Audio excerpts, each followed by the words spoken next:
tava aqui pensando que o pessoal gosta bastante de Isekai, né? Não a galera aqui só do canal, mas no geral é um tema até bem procurado, mas muita gente sempre me pergunta quais que eu acho que são os melhores Isekais já feitos. E é exatamente isso que eu vim trazer hoje, uma listinha com os 10 melhores Isekais, óbvio que na minha humilde opinião. E aí, meus queridos, só antes de mais nada eu quero dizer pra vocês que alguns Isekais até bem hypados, super conhecidos, eles vão ficar de fora da minha lista. Mas calma lá, fica até o final do vídeo porque depois eu vou explicar o do porquê disso. E só lembrando que o Sword Art Online e o Shangri-La Frontier eu não os considero um Isekai, tá? Até por isso que eu não vou comentar e não coloquei eles nessa lista. Na maioria dos sites, ou até no termo básico, ao que se diz ser um Isekai, ele não é, tá? Então por isso que eu também não os considero. Embora lá em 2024, eu acho, o Shangri-La Frontier, pra vocês terem uma ideia, foi indicado como um dos melhores Isekais no Anime Awards. Vai entender, né? E bom, é óbvio que a gente vai começar pelo 10º, que é o Re:Zero. A história do cara que vai pra um outro mundo do além e acaba recebendo um poder útil, mas terrível. No caso, terrivelmente útil. E no caso, ele fazia uma espécie de checkpoint, toda vez que morre, ele acaba conseguindo voltar naquele mesmo instante, até descobrir que nesse mundo tem várias raças, monstros e o bendito culto da bruxa. E eu gosto dessa aventura toda dele, mas principalmente em como ele age como um humano, mais humano mesmo.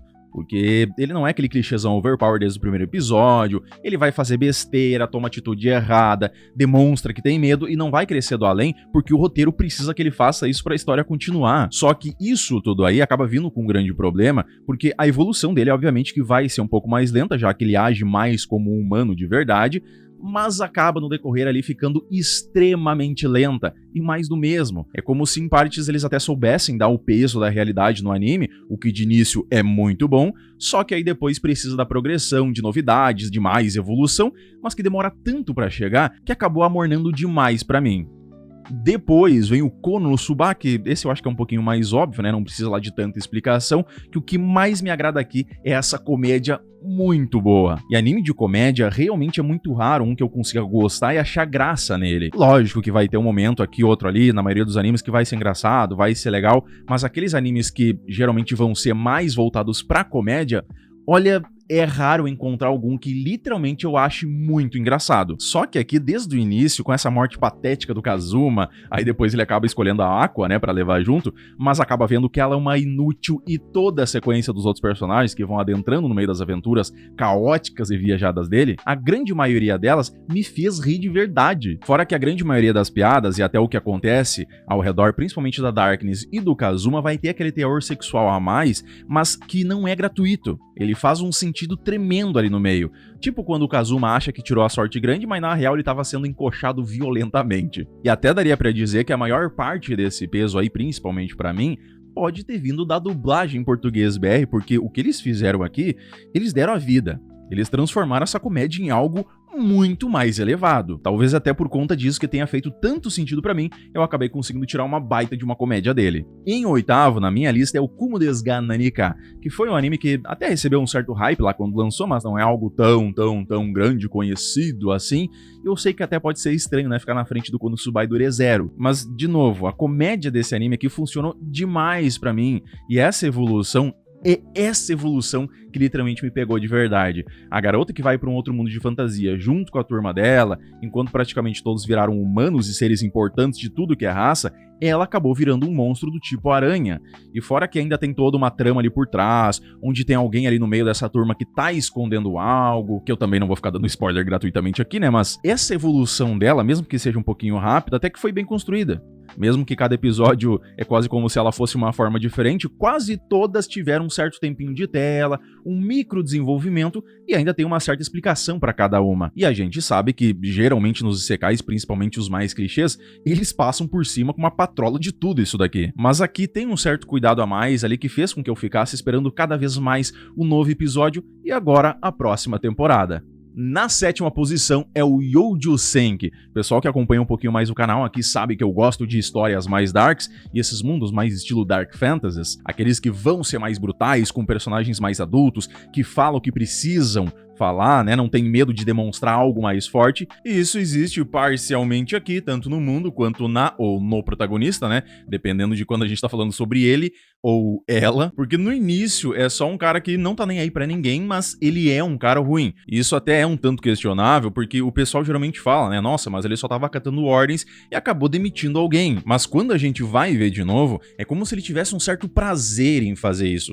somado ainda à falta de empatia total em dar essa notícia. É mais ou menos por esse caminho. E ainda com o fato de não acreditar em Deus ou divindades, faz com que na hora da morte dele acabe tendo uma conversa estranha com um ser misterioso que supostamente é Deus. E aí acaba jogando ele num mundo cheio de guerras como uma garotinha órfã. Então, sim, ele virou uma garotinha e loirinha. Só que o problema é que ela, agora, né, tem aptidão pra magia, entra pro exército, vira do alto escalão rapidinho e se torna uma combatente temida tanto pelos inimigos, mas principalmente pelos aliados, já que ela é muito casca grossa. E o fato de já ter uma animação que não tem muito o que falar, né, visualmente é muito bonito, mas esse carisma dela em ser uma personagem mais durona, vingativa e cruel, é tão difícil da gente ver nos animes de hoje em dia, e tão bem feitinho dessa forma, que eu acho muito legal ver ela disciplinando o geral. Já em sexto lugar é o Gate, um isekai que acaba passando batido pra muita gente, mas eu simplesmente adoro, porque essa história ela se passa entre mundos.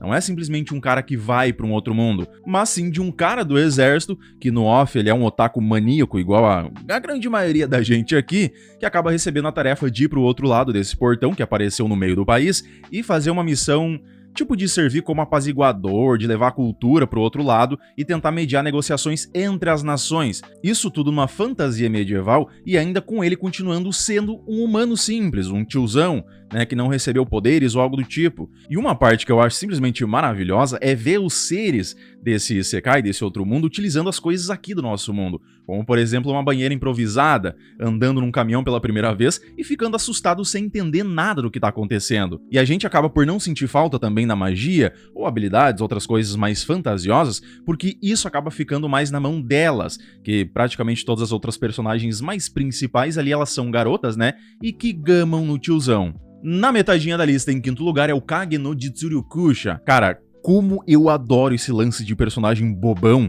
que faz as coisas tanto faz, tanto fez, inventa a história, nem sabe se as coisas vão dar certo no final, mas no final elas dão muito certo, por algum motivo muito bizarro, e aí ele parece ser super inteligente, forte os caramba. Eu me divirto muito com esse tipo de história, mesmo que aqui o personagem, ele já sendo forte desde o primeiro momento, pelo menos eles mostraram que enquanto ele tava aqui na Terra, ele também era forte, conseguia até bater de frente com bandidos. Mas o lance dele ser overpower aqui acaba nem importando tanto, porque ele é mais ofuscado por essa sorte dele. E mesmo que seja muito bom ver ele lutar, assim como as garotas do grupo dele, essa parte sonora, isso aqui é incrível, principalmente da habilidade dele que ficou mega famosa. E o que eu acabo mais gostando de ver mesmo é que as coisas dão várias e várias voltas muito malucas pra no final de alguma forma bizarra darem certo e ele sair como maioral. Na quarta posição, o único donghua da lista, ou mais conhecido como anime chinês, o Lord of Mysteries. Ah, mas não é isekai. Isso aí não é um isekai. Não dá pra chamar de isekai. O fato dele ter saído aqui da Terra e ter ido para outro mundo no corpo de outra pessoa é o quê? Tá, mas na obra eles chamam de transmigrar, não é isekai. É basicamente uma outra palavra pra mesma coisa, até porque na China eles literalmente têm leis proibindo toda essa questão de temática de viagem entre mundos. É literalmente bem forte isso daí nas obras. Mas no final é a mesma coisa, tanto que se você for ver no site do MyAnimeList, o maior site de animes fora do Japão, tá ali ó, bonitinho ó, isekai. Enfim, fora a animação que é nítido que isso daqui foi uma aula de utilização do 3D e mescla com 2D, esse mundo dark com deuses antigos, organizações secretas, ocultismos, magias e poderes, esses até com uma dinâmica que fez passar longe de qualquer clichê atual, isso é tão rico em detalhe que fazia cada vez mais eu querer saber sobre o que vai acontecer, toda essa história, como é que funciona esse mundo. Porque não é só um garoto que foi de isekai no corpo de um outro garoto,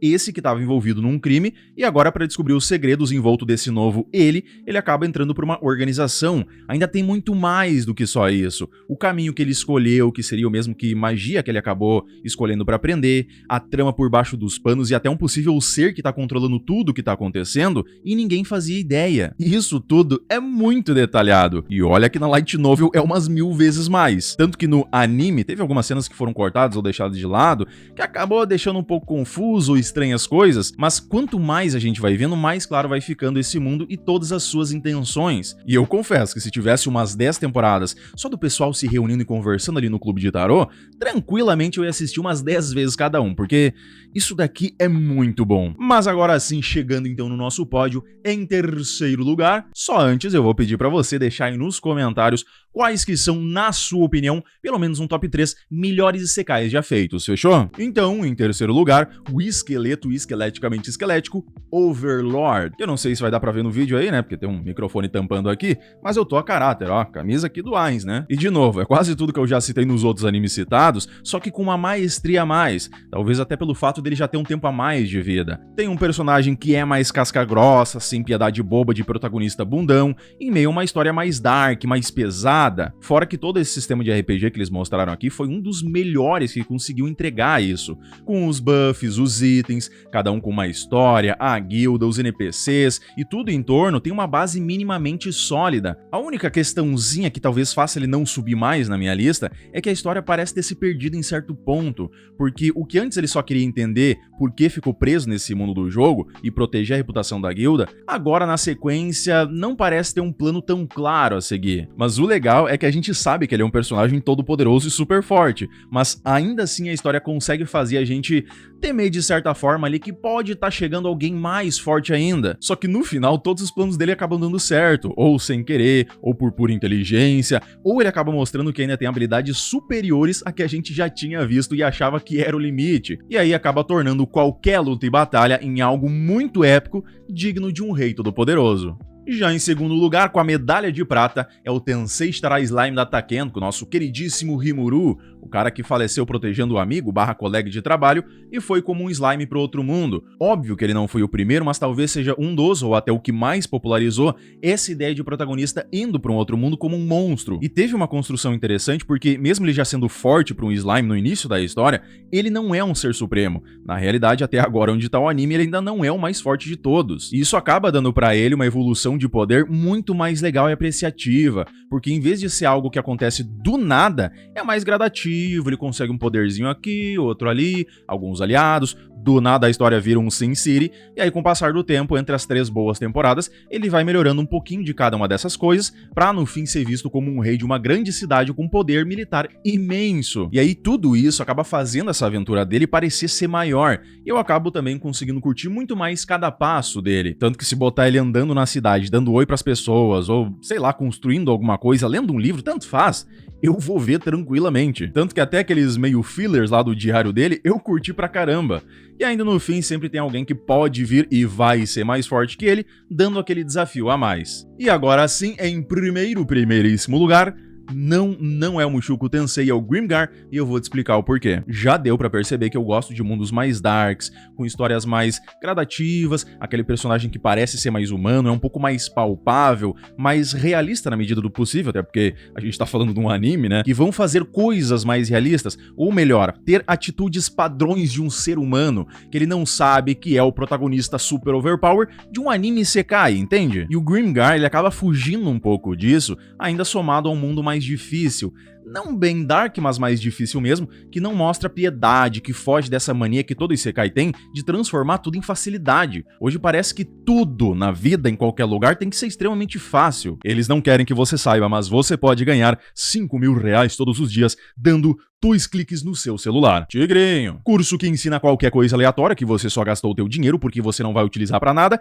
isso se tivesse aprendido alguma coisa. E isso me cansou tanto, essa venda de uma facilidade, tanto aqui na realidade quanto nos tantos isekais que a gente assiste, onde tudo precisa ser extremamente facilitado pro protagonista, que sempre quando eu olho pro Grimgar, acaba me brilhando os olhos justamente por conta dessa dificuldade imposta. Fora que o anime ainda consegue ser aconchegante, vai criando uma base de personalidade pra cada um dos personagens, e ainda vai recompensando ao longo da série com uma evolução que é lenta, mas ela não é estagnada, ela ainda existe ali. Tanto que de início o pessoal que mal conseguia matar um Goblin, lá no final eles estão batendo lá no boss grandão, né, e conseguindo derrotar. no sufoco, mas foi. Tá, beleza, mas por que o Mushoku Tensei nem entrou na minha lista, sendo que ele vai ser o primeiro em disparado na de muita gente? Eu acho que eu nem precisava dizer isso, né, mas, gente, é a minha visão sobre ele, tá? Se você gosta, se é o melhor Isekai, se é o melhor anime já feito pra você, top 1 disparado, tranquilo, beleza, nota 10, show de bola, sem problema nenhum. Mas seguinte, quando esse anime lançou e até o finalzinho ali da primeira temporada,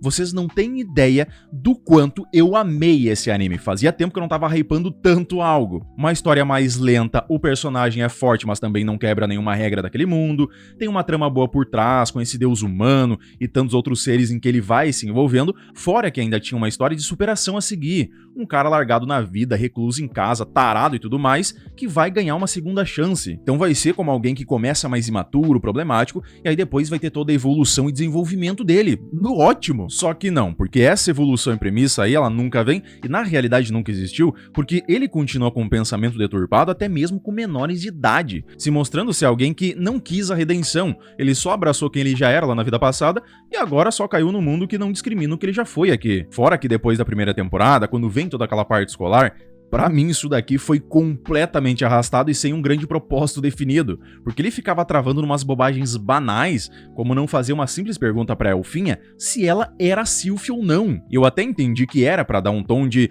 nossa, não, mas a vulnerabilidade dele é falar sobre sentimentos, e aí ele tem medo que não seja ela, ou talvez seja e acabe perdendo ela de novo. Mas não me pareceu ser muito isso não, só ficou algo travado e que eu quase dormi em quase toda a sequência. Ok, que a história volta depois a ficar interessante em dados momentos, a animação, isso aqui simplesmente é sublime, principalmente nas partes de ação, mas essa construção final da terceira temporada, particularmente é algo que também não me agrada nem um pouco. Mas e quem sou eu para que eles precisem me agradar em alguma coisa? Tanto faz, tanto fez. Se você achou bom, é isso que conta. Mas é isso aí, pessoal. Muito obrigado por terem chegado até aqui. Espero que tenham gostado do vídeo. E antes de mais nada, vamos fazer uma brincadeirinha aqui. Eu quero saber para qual Isekai você iria. Sendo que, o mundo ele vai ser definido pelo último Isekai que você viu ou review. Deixa aí nos comentários que eu quero ver o quão ferrado alguns de vocês estão. Além disso, coloca ali junto quais são os melhores, pelo menos um top 3, Isekais já feitos na sua opinião. E não esquece do que também? De curtir o vídeo para dar aquela mega força pro canal e se inscrever para não perder nenhuma indicação, review e novidades sobre muitos animes. Meu muito obrigado e valeu!